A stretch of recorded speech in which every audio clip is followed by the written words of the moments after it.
இந்த வாரம் ட்ரைமி பப்பட் வழங்கும் வா தமிழா வா. இணைந்து வழங்குவோர் Anuj times, powered by GT holidays மற்றும் கார்டியாக் நலனை. ஸ்டைலிங் பார்ட்னர் டெய்லர் ஷூ மற்றும் educational partner Dhanalakshmi Srinivasan university. தொடங்கலாம் ஒரு நல்ல விவாதத்தை. இந்த சினிமா தலைப்பு அப்படின்னோடனே எல்லாருக்கும் ஒரு ஆர்வம் வரும். சினிமா பற்றி இந்த வாரம் என்ன பேச போகிறோம். இந்திய சினிமா தோன்ற காலத்துலேருந்தே தமிழ் சினிமா மிகப்பெரிய ஒரு கான்ட்ரிபியூஷனை இந்திய சினிமாவுக்கு கொடுத்துக்கிட்டே இருக்கு. ஒரு 100 ஆண்டு காலமாக தமிழ் சினிமாவின் பாரம்பரியம் பெருசு. ஏன்னா நம்ம ஊர்லேருந்து போன டெக்னீஷியன்ஸ் பார்த்தீங்கன்னா இன்றைக்கி எல்லா மொழிகளும் இருக்காங்க.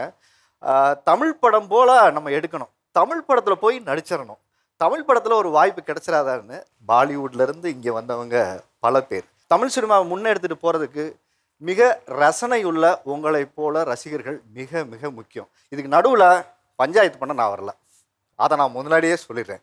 ஏன்னா நான் ஒரு நடிகன், அதை தாண்டி நான் ஒரு சினிமா ரசிகன். இந்த மேடை பொறுத்த வரைக்கும் நடிகன்கிற டேகை கழட்டி வச்சுட்டு ஒரு சினிமா ரசிகனாக உங்களோட சேர்ந்து நானும் கலந்துரையாட போகிறோம். ஒரு ஆரோக்கியமான ஒரு விவாதத்தை முன்னெடுப்போம். தமிழ் சினிமாவை ஒரு நல்ல சினிமா எடுக்கக்கூடிய கலைஞர்களை உருவாக்கும் ஒரு நல்ல விவாதமாக இந்த நிகழ்ச்சி தொடங்கட்டும். தமிழ் சினிமா ரசிகர்கள் வெர்சஸ் பிற மொழி சினிமா ரசிகர்கள்.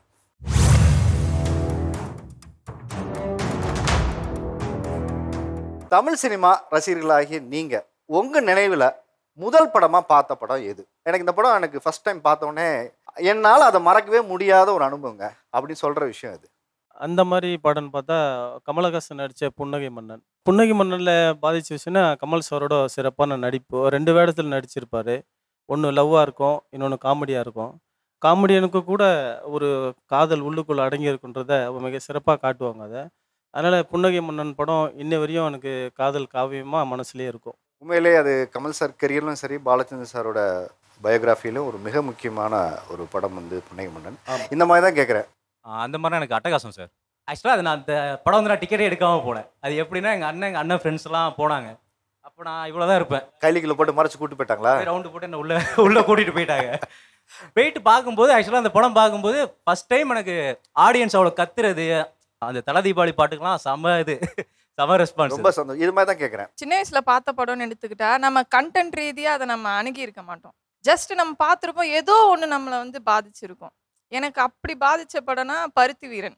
இந்த கிளைமேக்ஸ் அப்போ பிரியாமணி தலையில் ஆணி அடிக்கிற சீன்லாம் பார்க்குறப்போ எனக்கு கண்டென்ட் வைஸ் அது என்ன, அதில் இருக்க பாலிடிக்ஸ் என்ன எனக்கு தெரிஞ்சுக்கிற ஏஜ் கிடையாது. கல்ட் ஃபிலிம் தான் இன்னைக்கு வரைக்கும். இப்போ நான் ரீவிசிட் பண்ணால் அதில் உள்ள பாலிடிக்ஸ் எனக்கு புரியும். ஆனால் சின்ன வயசில் பார்க்குறப்போ எங்கள் மம்மி ஒரு வார்த்தை சொன்னாங்க, என்ன மம்மி எல்லாமே சேர்ற நேரத்தில் இப்படி ஆயிடுச்சு கிளைமேக்ஸ் அப்போது, கடைசியில் சேர்ற மாதிரி தானே மம்மி வந்தாங்க, ஏன் இப்படி ஆச்சு? எங்கள் மம்மி அப்போ ஒரு வார்த்தை சொன்னாங்க, அப்புறம் விதிக்கு என்னடி அர்த்தம் இருக்குது அப்படின்னாங்க. எனக்கு அது அப்போது ஹிண்ட் ஆகலை. ஆனால் இப்போ யோசிச்சு பார்த்தா எவ்வளோ ஒரு எங்கள் மம்மி எந்த அளவுக்கு அதை எங்கள் மம்மி அதை பார்த்துருந்தாங்கன்னா எனக்கு அது இன்னி வரை அந்த வேர்டு எனக்கு பதிஞ்சு. என்ன பாதிப்புலாம் சொன்னாங்க?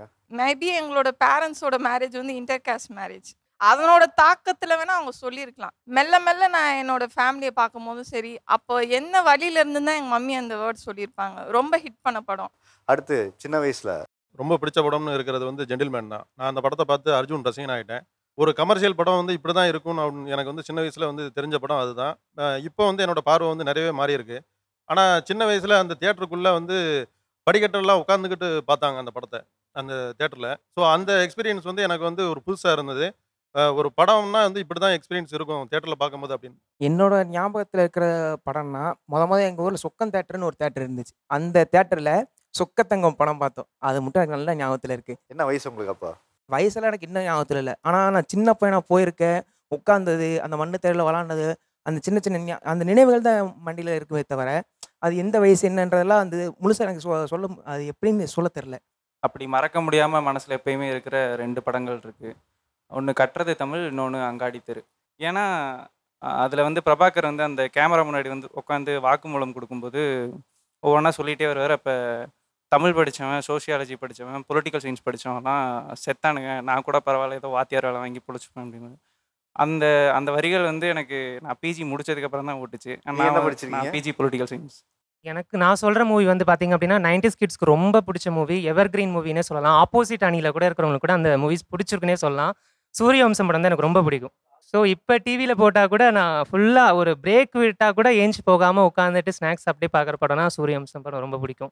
ஸோ அதில் என்ன ஸ்பெஷலாக பிடிக்கும் அப்படின்னா அந்த சாங் ஸ்பெஷலாக அந்த சின்ன வயசில் பார்க்கும்போதெல்லாம் அந்த நட்சத்திர ஜன்னலில் சாங் வரும்போது ஒரு பாட்டிலே வாழ்க்கையின் உயரத்தை தொடுவது. ஸோ அந்த மாதிரி நம்ம லைஃப்பில் எப்பயாவது ஒரு சேஞ்ச் வராதா அப்படின்ட்டு வருது. அதே முக்கியமாக தேவயானி மாதிரி நமக்கு ஒரு வாழ்க்கை தானே வரமாட்டாங்களா அப்படின்னு ஒரு ஃபீலும் வரும் அந்த படத்தை பார்த்தா.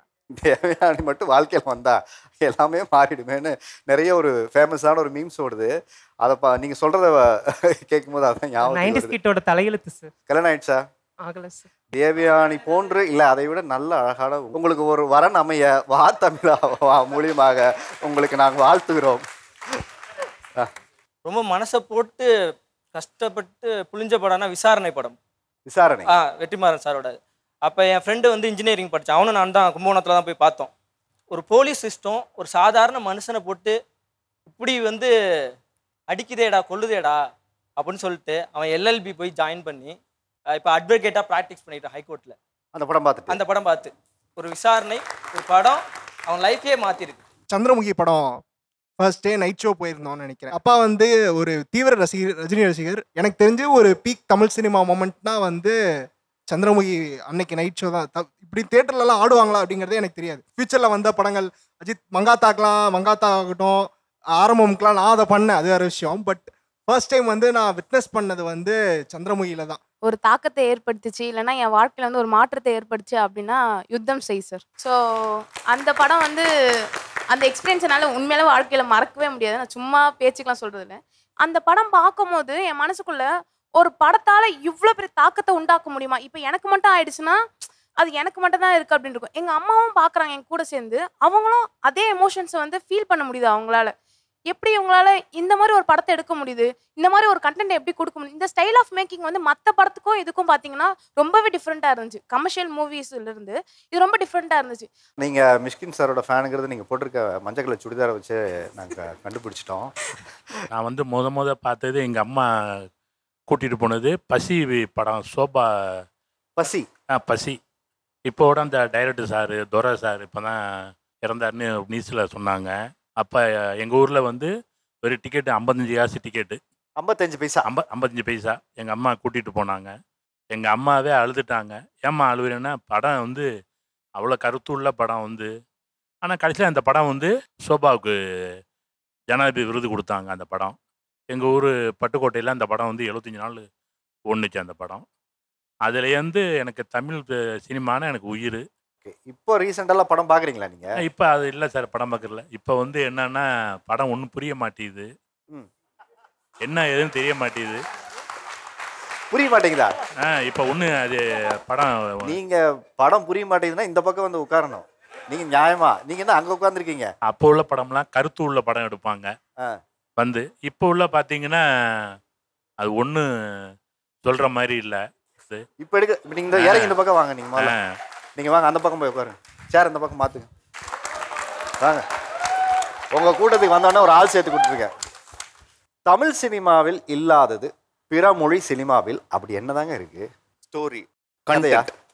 ஸ்டோரி எப்பவுமே ஒரு படத்தில் வந்து ஸ்டோரி, ஸ்க்ரீன் பிளே, கண்டென்ட் அதுதான் கிங். இப்போது மலையாளத்தில் பார்த்தீங்கன்னா பவுண்டட் ஸ்கிரிப்ட்னு ஒன்று இருக்கும். இங்கே தமிழ் சினிமா என்ன சொல்கிறாங்கன்னா, டைரக்டர் சொல்கிறாரு, நான் காரில் போயிட்டே இருப்பேன், இன்றைக்கி என்ன சீன்றதை நான் அப்போ யோசிச்சுட்டு எல்லா வசனத்தையும் அப்போ தான் திங்க் பண்ணி அங்கே போய் கொடுப்பேன்றார். அப்போ என்ன ஆகுன்னா அவரோட கிரியேட்டிவிட்டி அங்கேயே. இன்றைக்கி வந்து எனக்கு வந்து மைண்டில் எதுவுமே இல்லை அப்படின்னா அன்றைக்கி ஷூட்டிங் நடக்காது. ஸோ மற்ற லாங்குவேஜில் அதெல்லாம் வந்து கரெக்டாக பண்ணுற மாதிரி எனக்கு ஒரு ஃபீல் இருக்குது சார். அதாவது ப்ரிப்பரேஷன் நம்ம இன்னும் சிறப்பாக பண்ணிக்கலாம், பண்ணிட்டு பண்ணலாம்னு சொல்கிறீங்க. சின்ன வயசுலேருந்தே பார்த்தீங்கன்னா நான் ரஜினி, கமல், சிவாஜி, எம்ஜிஆர் அவங்களோட படங்கள் பார்த்து தான் நாங்கள் வளர்ந்தோமே தவிர புதுசாக நாங்கள் வந்து பார்த்துட்டு தான் நாங்கள் வளரல. என்ன அப்படின்னா 2004க்கு அப்புறம் தான் அந்த பிறமொழி படங்கள்ன்றது எங்களுக்கு அறிமுகமாச்சு. ஸோ அதில் வந்து சின்ன வயசில் பார்த்த பதிர் பாஞ்சாலி வங்காள மொழி திரைப்படம் வந்து 2004 பார்க்க வேண்டிய ஒரு சூழ்நிலை எனக்கு வந்து கிடச்சிது. அப்போ அது பார்க்கும்போது மற்ற படத்தில் இல்லாத ஒரு வித்தியாசம் என்ன இருந்தது அப்படின்னா ஒரு யதார்த்தம் இருந்தது. நம்ம நம்ம எப்படி நம்ம வாழ்க்கை நகர்றோம், ஒரு அப்பா எப்படி கஷ்டப்படுவார், ஒரு அம்மா எப்படி சமைச்சு போடுவாங்க, நம்ம வீட்டில் பாட்டி எப்படி இருப்பாங்க, அந்த கதாபாத்திரங்கள் எல்லாமே கண்ணு முன்னாடி கொண்டு வரும்போது இந்த யதார்த்தம் ரொம்ப பிடிச்சதுனால இந்த மொழி திரைப்படங்களை வந்து நேசிக்க ஆரம்பித்தேன். அதாவது இப்போ எடுக்கிற சினிமாக்களில் ரியாலிட்டி மிஸ்ஸிங் சொல்ல வரீங்க. எனக்கு வந்து கிட்டத்தட்ட தமிழ் சினிமாவில் இல்லாத ஒன்று ஏன் வேறு லாங்குவேஜ் படத்தில் இருக்குன்னு ஃபீல் ஆகுது அப்படின்னா, கிட்டத்தட்ட இவர் சொல்கிற யதார்த்தத்துக்கு சம்மந்தப்பட்டது தான். சின்ன வயசில் நான் கூட ஒரு பயங்கரமான ரஜினி ஃபேன் தான்.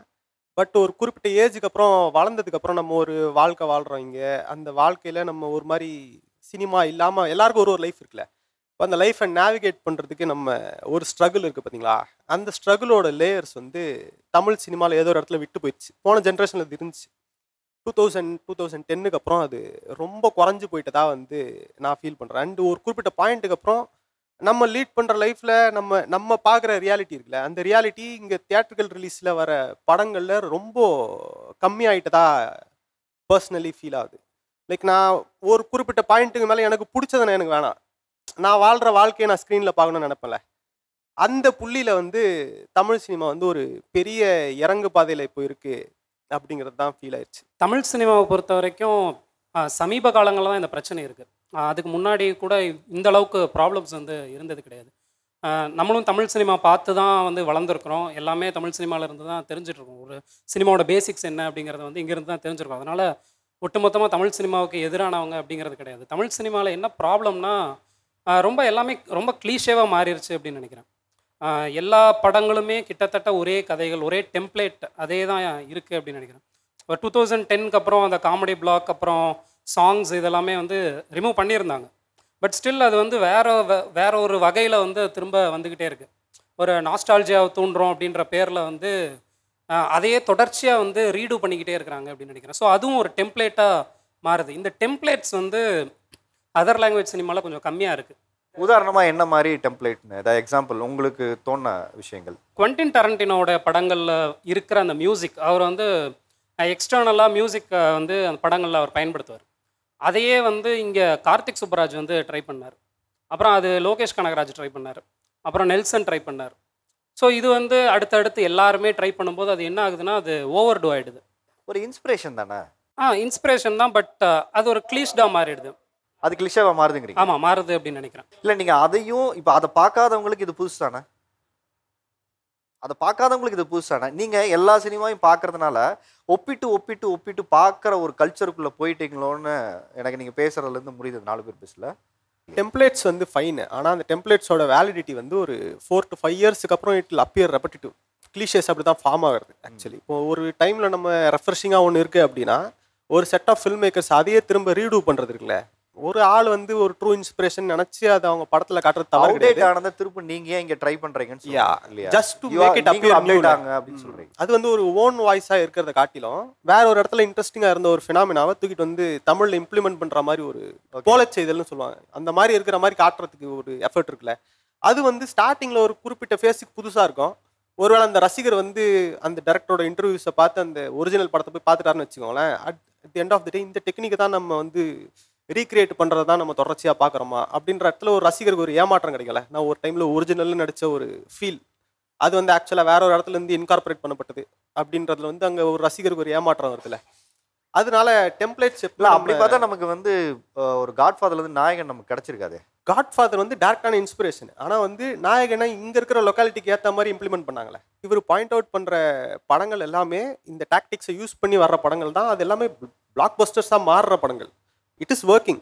ஆனால் இது வந்து சஸ்டெயின் பண்ணக்கூடிய ஒரு ஸ்டைலா, இது வந்து ஒரு 3 to 4 இயர்ஸ்க்கு அப்புறம் நம்ம இதே பண்ணால் வில் இட் ஸ்டாண்ட் அப்படின்ற ஒரு கேள்வி இருக்குல்ல. அது வந்து ஒரு எக்ஸ்போஷர்ஸ். அது நீங்கள் சொன்ன மாதிரி தான். இது முன்னாடி பார்க்காதவங்களுக்கு இது புதுசு. ஒன்ஸ் அதை அவங்க பார்த்து பழகிட்டாங்க. அந்த எக்ஸ்போஷர் வந்து இந்த ரொம்ப ஜாஸ்தியாக இருக்குல்ல. ஒரு 7-8 ஓடிடிஸ் வந்துருச்சு. கிட்டத்தட்ட ஹாலிவுட் படங்கள் தான் இந்த ஓடிடிஸ் அதிகமாக எல்லாருக்கும் காட்டுது. நீங்கள் ஒரு ஹாலிவுட் டைரக்டரை இன்ஸ்பயர் பண்ணி தமிழில் திரும்ப படம் எடுக்கிறீங்க அப்படின்னா அந்த ஸ்டைல் அவங்களுக்கு ஒரிஜினலாக இருக்கிற படங்களே அந்த ஆடியன்ஸ் போய் பார்த்துட்டாருன்னு வைங்க. அந்த இடத்துல ஹவு இன்ட்ரெஸ்டிங் ஒரு தமிழ் சினிமா பி என்னன்னா, Tamil cinema 100 years of history உள்ளது. ஒரு யங் ஏஜ் டைரக்டர் உள்ளே வர்றப்போ அவருக்குன்ட்டு ஒரு ஸ்டைலை யூனிக்காக கிரியேட் பண்ணுறதுக்கு ஒரு ஸ்பேஸை நம்ம அமைச்சு தர்றப்போ it will be more healthy. நம்ம வேற ஒன்றை வந்து இங்கே இம்ப்ளிமெண்ட் பண்ணுறோன்னு வைங்களேன், அந்த இடத்துல we can earn a lot. But historically speaking cinema ஹிஸ்ட்ரின்னு நம்ம பேசுகிறப்போ ஒரு ஒரிஜினல் ஸ்டைலுன்ட்டு வந்து தமிழ் பீப்புளுக்கு ஆடியன்ஸுக்கும் சரி ரிசர்ச்சர்ஸ்க்குமே சரி எந்த ஒரு ரூட்டட்னஸுமே தராதோ அப்படின்ற ஒரு அப்படிலாம் இல்லைங்க, நிறைய இருக்கு.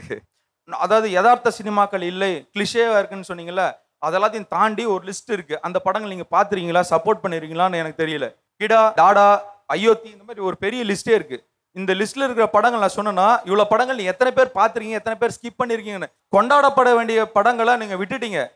எதை கொண்டாடக்கூடாதோ அந்த படங்கள் தூக்கி கொண்டாடுறீங்க. அதுதான் மஞ்சுமல் பாய்ஸே காப்பி கேட் படம் தான்.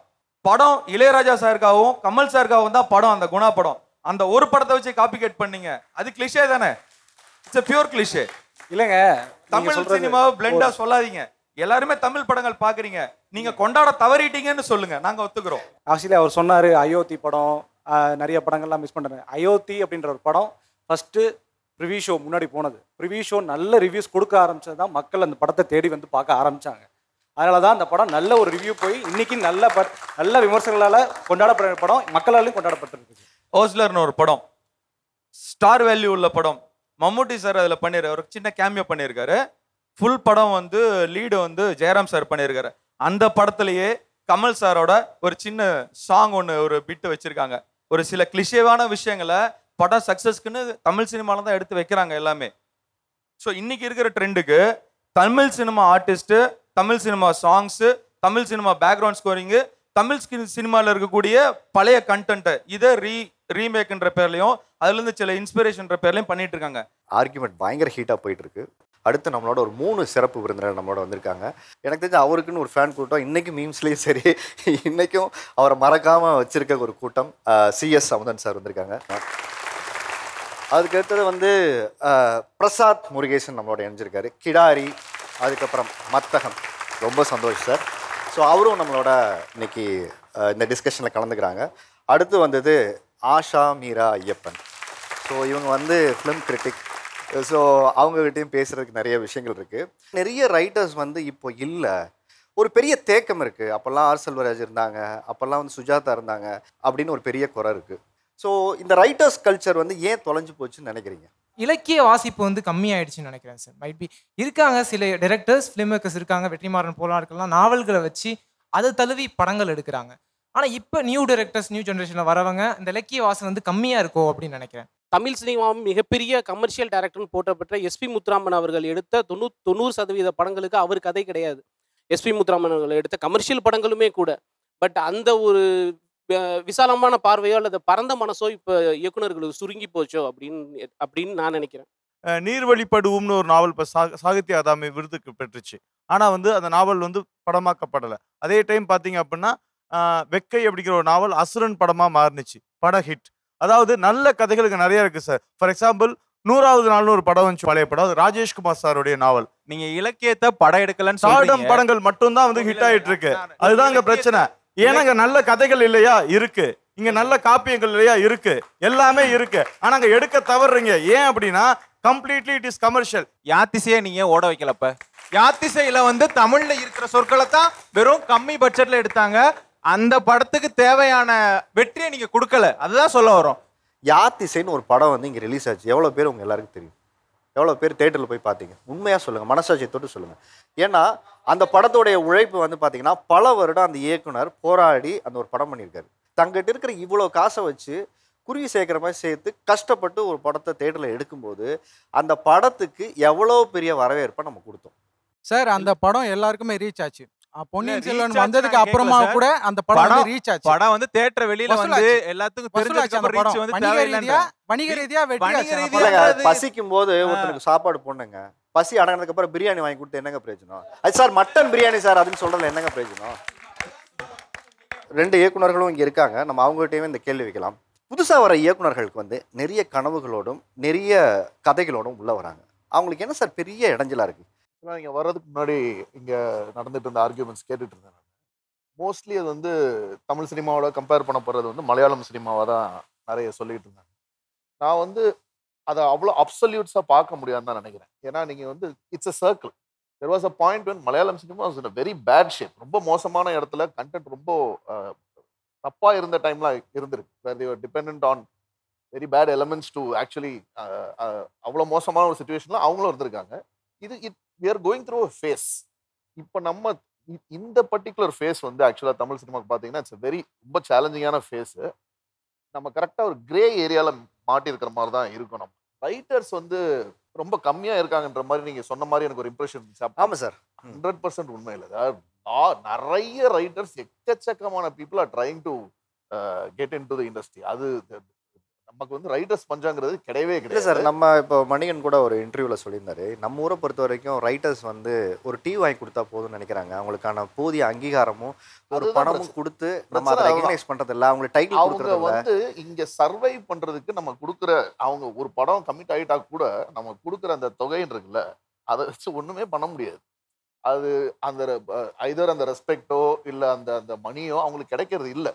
ஒரு 2 படம் ஓடினதுக்கு அப்புறம் நம்ம சஸ்டெயின் பண்ணிக்கலான்ற அளவு கூட இட் இஸ் நம்ம அவங்களுக்கு அந்த வழியை பண்ணி கொடுக்கல. நிறைய பேர் இருக்காங்க, எக்கச்சக்கமான, starting from the most senior writers who have written novels, people who working in ஒரு மேகசின்ஸ்ல ஒர்க் பண்ணக்கூடிய பீப்புள், பப்ளிஷ்ட் ஆத்தர்ஸ், உள்ள யங்ஸ்டர்ஸ்லேருந்து full range of writers. Sir இவ்வளோ ரைட்டர்ஸ் இருக்காங்கன்னு சொல்கிறீங்க, இப்போ உங்களை மாதிரி நிறைய டைரக்டர்ஸ் இருக்காங்க, ஏன் வந்து ஒரு கதையை வாங்கி இன்னொரு ரைட்டர்ஸ் கிட்ட இருந்து நாம் டைரக்ட் பண்ணுறது இல்லை? நம்மக்கிட்ட அந்த கல்ச்சர் ஏன் இல்லை?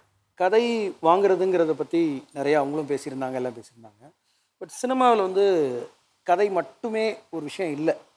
மேஜர் திங் ஒரு சினிமாவில் ஒரு ஃபஸ்ட்டு ஃபார்முலாவே இருக்குது. நீங்கள் வாட் யூ சேங்கிறது அடுத்தது தான், ஹவ் யூ சேங்கிறது தான் முக்கியம்.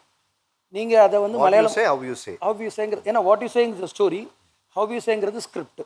இதுதான் நீங்கள் வந்து எந்த படத்தையுமே நல்ல கதை இருக்குங்கிறதுனால யாரும் பார்க்கல, அது நல்லா சொல்லியிருக்காங்கங்கிறதுனால தான் பார்க்குறாங்க. அதை நம்ம வந்து ஃபஸ்ட்டு கிரெடிட் பண்ணுறதுக்கு, நீங்கள் இப்போ கேட்டதுக்கு பின்னாடி அமுதன் சார் வந்து அவர் கோரைட்டர்ஸோடு ஒர்க் பண்ணியிருக்காரு, அவரோட படம் கோரைட்டர்ஸோடு ஒர்க் பண்ணியிருக்காரு. ஸோ நான் என்னோட சீரீஸ் இப்போ லாஸ்ட்டாக பண்ணும்போது கோரைட்டர்ஸோடு தான் ஒர்க் பண்ணியிருக்கேன். ஸோ அப்போ எல்லாருமே நாங்கள் வந்து என்னென்னா, இப்போ சாரோ இல்லை நாங்களோ எல்லாருமே ரைட்டர்ஸோடு தான் கொலாபரேட் பண்ணுறோம். பட் கதையை வாங்கணுமா அப்படிங்கிறது வந்து இட்ஸ் அ க்ரியேட்டிவ் கால். ஹவ்வை சொல்கிறதுக்கு ரைட்டர்ஸ் வேணும். அந்த ரைட்டர்ஸ் வந்து ஸ்க்ரீன் ரைட்டிங் ப்ராப்பராக ட்ரெயின் ஆன ரைட்டர்ஸ் வேணும். என்ன ப்ராப்ளம் ஆகுதுன்னா, நீங்கள் ஃபர்ஸ்ட் டைம் நீங்கள் சொல்கிறீங்கல்ல, என்ன அவங்கள என்ன தடுக்குது புது படங்கள் பண்ணுறதுல, புது முயற்சிகள், புது கதைகள் சொல்கிறதுல? ஃபர்ஸ்ட் டைம் அவங்க அதையும் தாண்டி எடுத்துடுறாங்க. நீங்கள் பார்த்துருப்பீங்க, பயங்கர புதுசாக என்னடா இவ்வளோ ஃப்ரெஷ்ஷாக இருக்கே அப்படின்ற படங்கள்லாம் வந்துடுது. அவங்களோட அடுத்த படம் பாருங்க என்ன ஆகுது. If they are absorbed in to the system, அவங்களே மாற வேண்டியதான் இருக்கு. அவங்களுக்கும் இந்த ரூல்ஸ் சொல்லப்படுது, especially if it's a big hero film. அவங்களுக்குமே இந்த ரூல்ஸ் சொல்லப்படுது. நீங்க வந்து இதெல்லாம் பார்த்துக்கங்க, இதெல்லாம் வேணும், இதெல்லாம் வேணாம் அப்படின்ற ரூல்ஸ் அவங்களுக்குமே சொல்லப்படுது. அவங்கள நம்ம கொண்டாடி கூட்டிட்டு வந்ததுக்கு காரணத்தை நம்ம மறந்துடுறோம். இது உலகம் பூராமே இந்த ஒரு பிரச்சனை இருக்குது. படம் ரிலீஸ் ஆகிடுது, அந்த நேரத்தில் நம்ம ரெகக்னைஸ் பண்ணுறோமான இல்லை, ஆனால் காலம் தாண்டி நம்மளை வந்து நம்மளை வந்து சேர்ந்ததுக்கப்புறமா அதை சிலாகிச்சு நம்ம பேசுகிறது இருக்கு இல்லையா? இதில் ரிவ்யூஸோட பங்கு என்ன, ஆடியன்ஸோட பங்கு என்ன?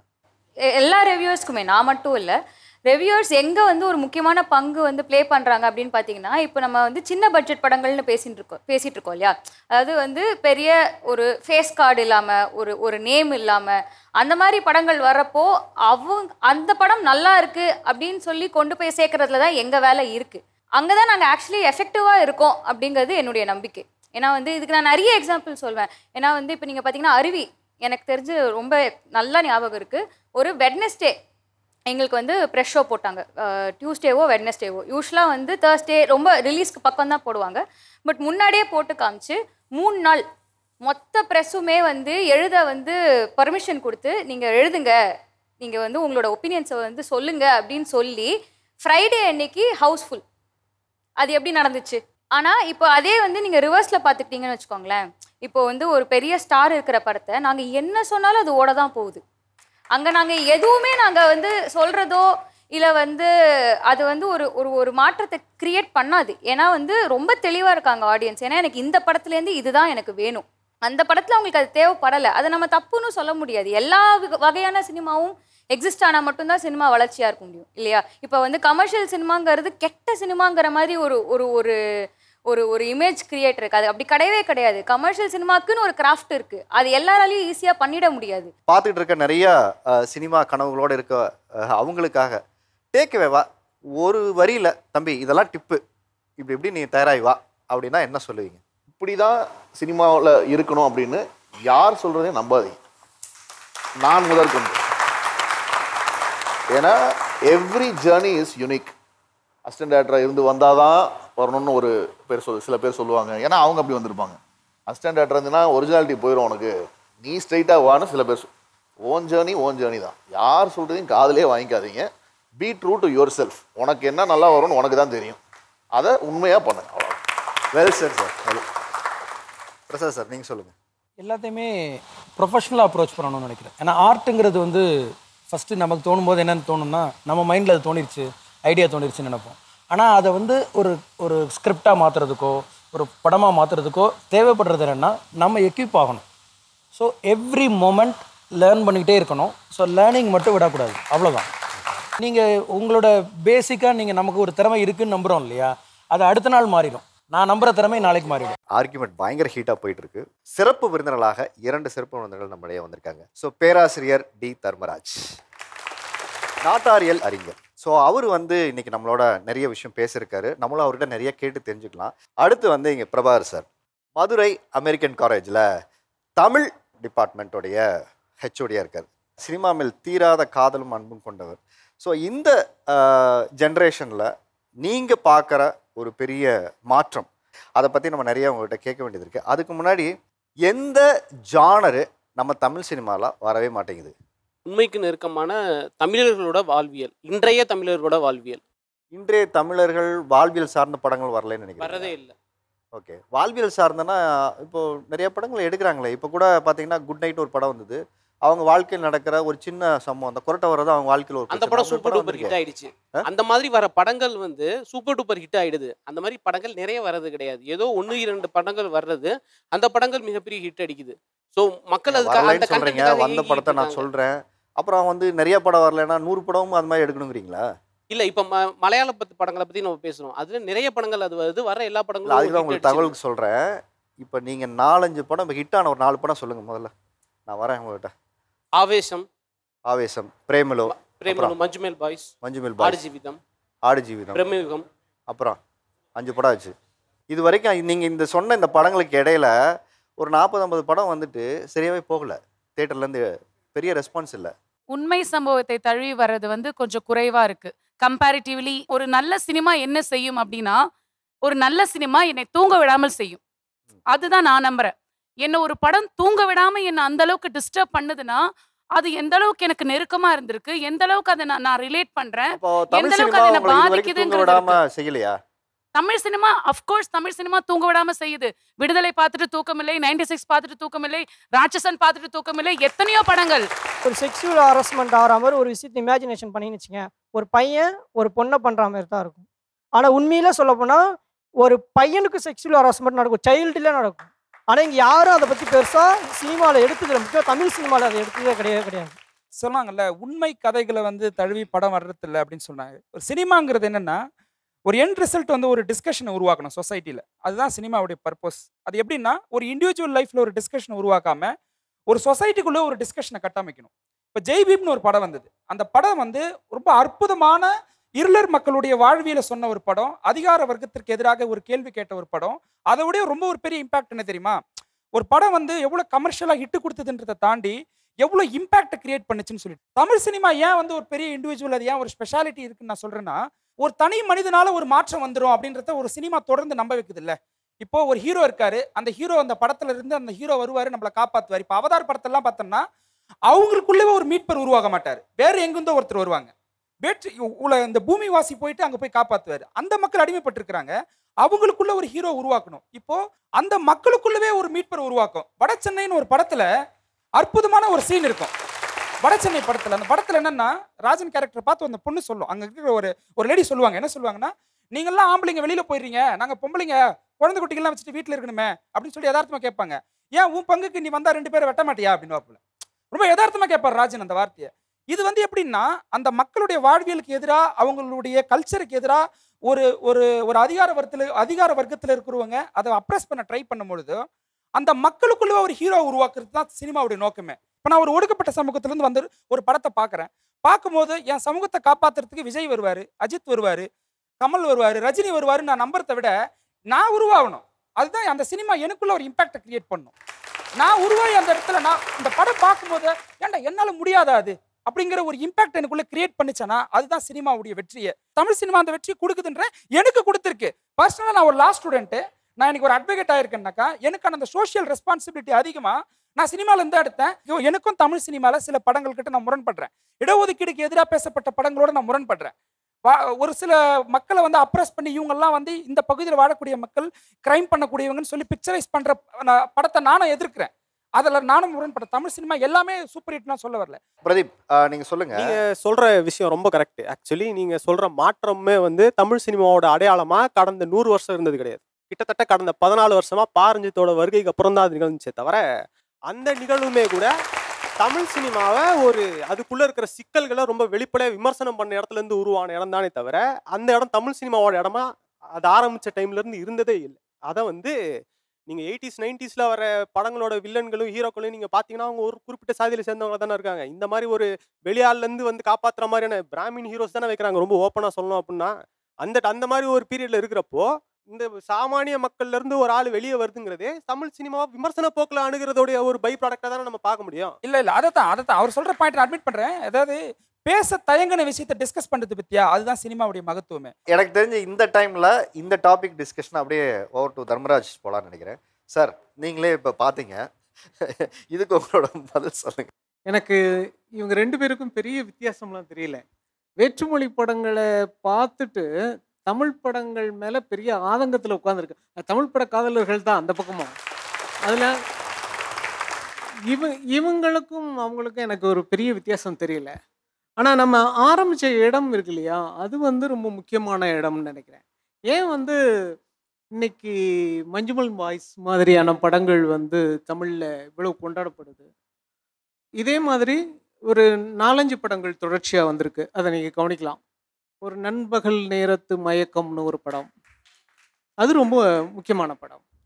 அதே மாதிரி தமிழில் கடைசி விவசாயின்னு ஒரு படம் வந்துச்சு, அதுவும் ரொம்ப முக்கியமான படம். 96ன்னு ஒரு படம் வந்துச்சு, அதுவும் ரொம்ப முக்கியமான படம். இந்த எல்லா படங்கள்லேயும் உங்களுக்கு ஒரு ஒரு ஒரு ஒரு ஒருமித்தமான ஒரு சினிமாட்டிக் லாங்குவேஜ் இருக்கும். என்ன அப்படின்னா, பழைய நினைவுகளை சினிமாவிலருந்தே தோண்டி எடுக்கிறது தான் அந்த எல்லா படங்கள்லேயும். கடைசி விவசாயியில் நீங்கள் அந்த முருகன் பற்றியான பாடல்கள் அந்த படம் முழுக்க ஒழிச்சிக்கிட்டே இருக்கும். நண்பகல் நேரத்து மயக்கத்தில் நீங்கள் பார்த்தீங்கன்னா அதில் வந்து ரத்த கண்ணீர் வசனம் அந்த எல்லா வீடுகள்லேயும் அதே இது கேட்டுக்கிட்டே இருக்கும். ஸோ பழைய சினிமா நினைவுகளில் தமிழ் சமூகம் எப்படி கட்டப்பட்டிருக்கிறது அப்படிங்கிறது ஒரு மிக முக்கியமான விவாத பொருளாக இன்றைக்கி நடந்துட்டு இருக்கு. மஞ்சுமல் பாய்ஸில் இவ்வளவு வரவேற்பு கிடைச்சிருக்கு அப்படின்னா அந்த டயலாக் தான். இது வந்து மனித காதல் இல்லை அப்படின்னு சொல்கிற அந்த டயலாக் இருக்கு இல்லையா, அது வந்து தமிழ் மக்கள் மனசில் மட்டும் இல்லை, அது ஏறக்குறைய சவுத் இண்டியன் அத்தனை பேர் மக்கள் மனசுலையும் அந்த டயலாக் வந்து ஊறி போயிருக்குன்னு நினைக்கிறேன். இப்போ இப்படி வச்சுட்டு பார்க்கும்போது எனக்கு வந்து நீங்கள் மஞ்சுமல் பாய்ஸை மலையாள படம்னு சொல்கிறத நான் ஒத்துக்கவே மாட்டேன்னா. அது எப்படி மலையாள படமாக இருக்க முடியும்? அது தமிழ் படமும் இல்லை, அது தமிழ் படமும் இல்லை. அப்போ சரி, நான் என்ன சொல்ல விரும்புகிறேன்னா, நீங்கள் ரெண்டும் ஒரே விஷயத்த தான் பேசிக்கிட்டு இருக்கீங்க, ஆனால் ரெண்டும் பழைய கட்சியில் நின்று பேசிக்கிட்டு இருக்கீங்கன்னு நினைக்கிறேன். எனக்கு என்ன தோணுதுன்னா, நாம் மொழியை கடந்து வேறு ஒரு படத்தை நோக்கி போய் கொண்டு இருக்கிறோமோன்னு தோணுது எனக்கு.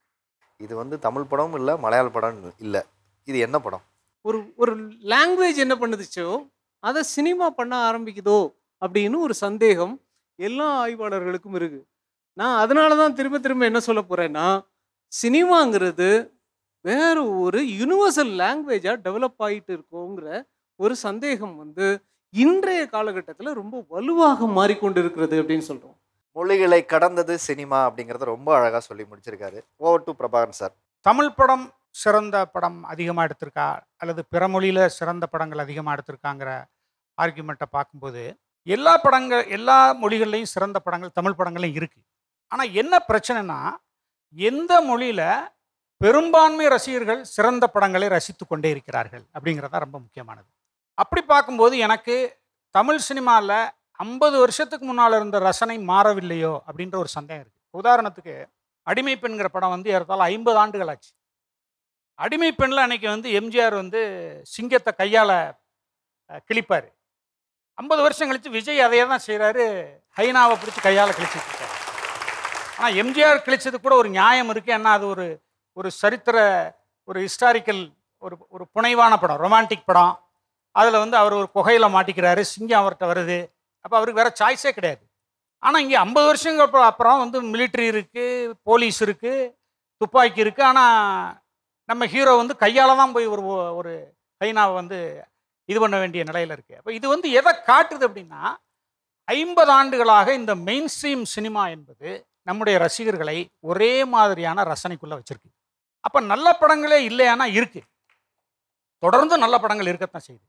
பாலச்சந்தர் இருக்கார், பாரதி ராஜா இருக்கார், மகேந்திரன் வர்றாரு, அப்புறம் வந்து ரஞ்சித் வர்றாரு, மாரி செல்வராஜ், வெற்றிமாறன், இப்படிப்பட்ட சில மின்னல்கள் மாதிரி வந்துக்கிட்டே இருக்காங்க. ஆனால் இவர்கள் நல்ல படங்களை நோக்கி, நல்ல ரசனையை நோக்கி ரசிகர்களை நகர்த்தும் போது இந்த மெயின் ஸ்ட்ரீம் படங்கள் அல்லது நம்முடைய நட்சத்திர நடிகர்கள் என்ன செய்கிறாங்க, அதை அன்டூ பண்ணுறாங்க, தொடர்ந்து அதை இல்லாமாக்கிறாங்க. ஒரு விக்ரமும் ஒரு லியோவும் ஏன் வெற்றி அடையுது, ஏன் ஒரு ஜெயிலர் வெற்றி அடையுது அப்படின்னா, இவர்கள் தொடர்ந்து செய்யக்கூடிய சில காத்திரமான முயற்சிகளை அதை திரும்ப அன்டூ பண்ணி திரும்ப ஒரு மோசமான ரசனைக்கு அவர்களை திருப்பி விடக்கூடிய வேலையை நம்முடைய நட்சத்திர நடிகர்கள் செய்கிறார்கள். கண்டென்ட் இல்லாமல் இல்லை, இருந்துக்கிட்டு தான் இருக்குது. ஒருவேளை நல்ல கண்டென்ட் வரணும் அல்லது நல்ல உள்ளடக்கங்களுடைய தமிழ் சினிமாக்கள் வளர வேண்டும் அல்லது தமிழ் சினிமா ரசிகர்களுடைய ரசனை மேம்பட வேண்டும் என்றால் ஒரு நடக்க முடியாத ஒரு ஆலோசனை நான் என்ன சொல்லுவேன் அப்படின்னா, நம்முடைய நட்சத்திர நடிகர்கள் ஒரு 1லிருந்து 10 வரைக்கும் இருக்கக்கூடியவர்களை ஒரு 5 ஆண்டுகளுக்கு நாடு கடத்திட்டோம்னு வச்சுக்கோங்க, மிகச்சிறந்த படங்கள் வர்றதுக்கான ஒரு வாய்ப்பு இருக்கு. பிரதீப், தமிழ் சினிமா வந்து என்ன மாறணும்னு நினைக்கிறீங்க? இப்போ 2 பக்கம் இவ்வளோ நேரம் பேசியாச்சு. சேஞ்சஸ் வந்து தமிழ் சினிமாவில் ஹிஸ்டாரிக்கலாக இருந்திருக்கு.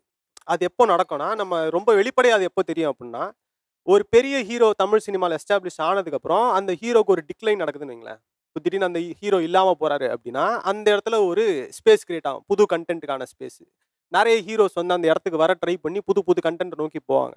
அது வந்து ஒரு ஹீரோ போனதுக்கப்புறம் இன்னொரு பெரிய ஹீரோ வரதுக்கான இடப்பட்ட டைமில் வந்து நிறைய நல்ல கண்டென்ட் வரும். அது அப்படி தான் வேலை பார்க்குது. இப்போ வந்து எம்ஜிஆர்ன்ற பிம்பம் உருவாகிறதுக்கு முன்னாடி நிறைய இன்ட்ரெஸ்டிங்கான தமிழ் படங்கள் வந்துச்சு. இப்போ எம்ஜிஆரோட டிக்ளைன் வந்து ரஜினியோட க்ரோத்துக்கு இடப்பட்ட டைமில் நிறைய, இப்போ இந்த ஷோலேயே பேசிட்டு இருந்த மாதிரி நிறைய நாவல்ஸோட அடாப்டேஷன் நடந்துச்சு, நிறைய வேறு வேறு புது கண்டென்ட் வந்து உள்ளே வந்துட்டு இருந்துச்சு. ஆனால் அது ரஜினியோட எஸ்டாப்ளிஷ்மெண்ட்டில் அந்த வர புது கண்டென்ட்டோடைய இடம் வந்து தளர்ந்துக்கிட்டே போகுது. ஸோ நம்ம இதை எப்படி புரிஞ்சுக்கிறோம் அப்படின்னா, தமிழில் புது புது முயற்சிகள் எடுக்கப்படுது, புது புது எக்ஸ்பெரிமெண்ட்ஸ் நடக்குது, புது இயக்குநர்கள் வராங்க, புது நடிகர்கள் வராங்க, குணச்சித்திர நடிகர்கள் நிறைய பேர் இருக்காங்க. இதுக்கான ட்ரெடிஷன் எல்லாமே இருக்குது, இப்போ வரைக்கும் இருக்குது. ஆனால் எப்பப்பெல்லாம் ஒரு பெரிய ஸ்டார் ஒருத்தர் தமிழில் கிரியேட் ஆகிறாங்களோ அவங்கள சுற்றி மெயின் ஸ்ட்ரீம்னு ஒரு டெட் வெயிட் ஃபார்ம் ஆகுது. இப்போ அந்த ஸ்டார் சர்வைவ் ஆகிற வரைக்கும் அவர் கிரியேட் பண்ணுற மெயின் ஸ்ட்ரீம் தான் வந்து தமிழில் சைடில் ஸ்ப்ரவுட் அவுட் ஆகிற இந்த மாதிரி சின்ன சின்ன க்ரோத்ஸை வந்து வளர விடாமல் அந்த மெயின் ஸ்ட்ரீம் வந்து அது தன்னை நம்ப வச்சுக்குது. நான் வந்து ரசிகர்களுக்கு தேவைப்படுறதை தான் தரேன்னு கிளைம் பண்ணோம்.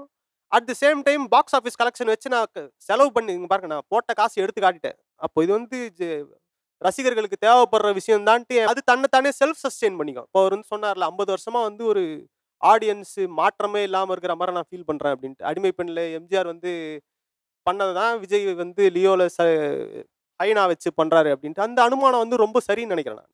ஏன்னா ஒரு மாஸ் ஹீரோவுடைய மெயின் ஸ்ட்ரீம் ஆஸ்பெக்ட் வந்து ஒரு குறிப்பிட்ட பீரியடுக்கு நம்ம லைவ்லியாக வச்சுக்கிறோன்னு வைங்களேன், அது ஆடியன்ஸை ஒரு குறிப்பிட்ட வகையிலே தான் ரீப்ரொடியூஸ் பண்ணிக்கிட்டே இருக்கும். அப்பா எம்ஜிஆருக்கு ரசிகராக இருந்தாருன்னா பையன் ரஜினிக்கு ரசிகராக இருப்பான், அது அப்படியே தான் நடக்கும். பேரன் விஜய்க்கு ரசிகராக இருப்பான். தமிழ் சினிமாலாம் அப்படி விட்டுட்டு போயிட முடியாதுங்க. சின்னதாக ஆசுவாசப்படுத்திக்கக்கூடிய ஒரு கேப் சில நேரங்களில் எடுத்துக்கிற ஒரு வாய்ப்பு இருக்குது. அதாவது விழுந்த குழந்தை எந்திரிக்கிறதுக்கு ஒரு 10 செகண்ட் எடுத்துக்கோங்கள. அந்த மாதிரி தமிழ் சினிமா ஒரு ரீபூட்டிங்கான ஒரு கல்ச்சரில் எவால்வ் ஆகிட்டு இருக்கு. நல்ல சினிமா வேணும்னா நல்ல ரசிகர்கள் வேணும். ஏன்னா படம் யாருக்கு எடுக்கிறோம், பார்க்குற ரசிகர்கள் உங்களுக்காக தான். அப்போது ரசிகர்கள் உங்களுடைய ரெஸ்பான்சிபிலிட்டி ஒன்று இருக்குது. இந்த ஃபிலிம் அப்ரிசியேஷன் கல்ச்சர்னு ஒன்று உருவாக்கணும். அதாவது நல்ல சினிமா வரலைன்னு சொல்கிறோம், ஆனால் வந்தால் போய் பார்க்குறோமா?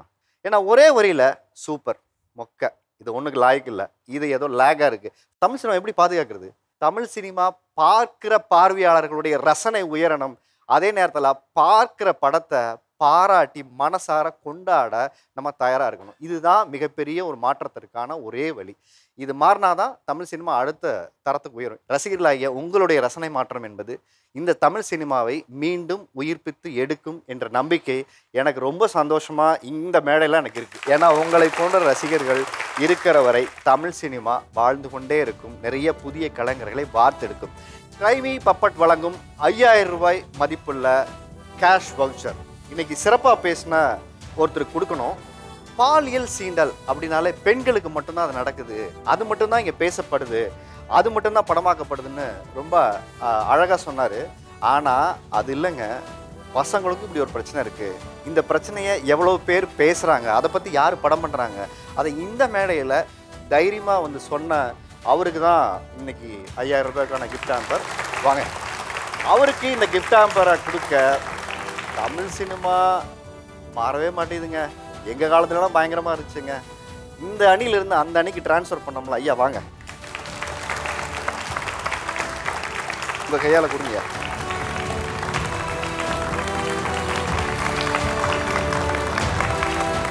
கிரைமி பப்பட் வழங்கும் எல்லாருக்குமான ஒரு கிஃப்ட் ஆம்பர் வழங்கப்பட்டிருக்கு. இந்த நிகழ்ச்சியை வந்து இந்த தலைப்பில் ரொம்ப சுவாரஸ்யமாக கொண்டு போனதுக்கு நீங்கள் எல்லாருமே காரணம். உங்கள் எல்லாருக்குமே ஒரு பெரிய கைத்தட்டு. வா தமிழா வா நிகழ்ச்சியின் சார்பாக நான் உங்களுக்கு கொடுக்குறேன். மீண்டும் ஒரு சிறப்பான தலைப்பில் அடுத்த வாரம் சந்திப்போம். கிரைமி பப்பட் வழங்கும் வா தமிழா வா இணைந்து வழங்குவோர் Anuj tiles, powered by GT holidays மற்றும் கார்டியாக் நல்லெண்ணெய், ஸ்டைலிங் பார்ட்னர் டைலர் சூ மற்றும் educational partner Dhanalakshmi Srinivasan university. மற்றும் ஒரு தலைப்பில் அடுத்த வாரம் உங்களை சந்திக்கிறேன். நன்றி, வணக்கம்.